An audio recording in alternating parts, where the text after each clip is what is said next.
एकेकाळी साकोली तालुक्यातील आतेगावच्या घनदाट जंगलात एक बलवान सिंह राहत होता। तो आपल्या ताकदीमुळे संपूर्ण जंगलावर राज्य करत होता। सर्व प्राणी त्याला घाबरत असत। एके दिवशी सिंह पोटभर जेवण करून एका झाडाखाली झोपला होता। तेवढ्यात एक छोटा उंदीर तिथे आला। सिंहाला झोपलेले पाहून तो त्याच्या अंगावर उड्या मारून खेळू लागला। सिंहाची झोप मोडली। त्याने रागाने उंदराला आपल्या पंजामध्ये पकडले आणि गर्जना करत म्हणाला, तू एवढा लहान असून माझ्यासारख्या राजाला त्रास देतोस? मी तुला आता खाऊन टाकेन। उंदीर घाबरला आणि गयावया करत म्हणाला, महाराज, कृपया मला माफ करा।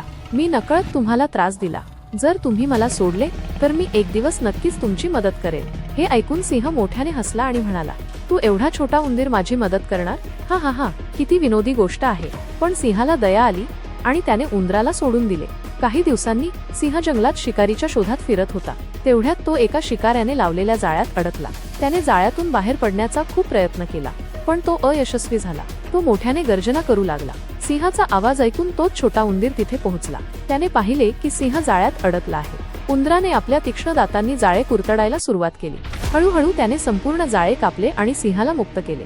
सिंहाने लाजिरवाण्या स्वरात उंदराला म्हटले, मी तुला लहान आणि कमजोर समजून तुझी खिल्ली उडवली, पण आज तू माझा जीव वाचवलास। आता मला समजले की कोणाच्याही ताकदीचा गर्व करू नये।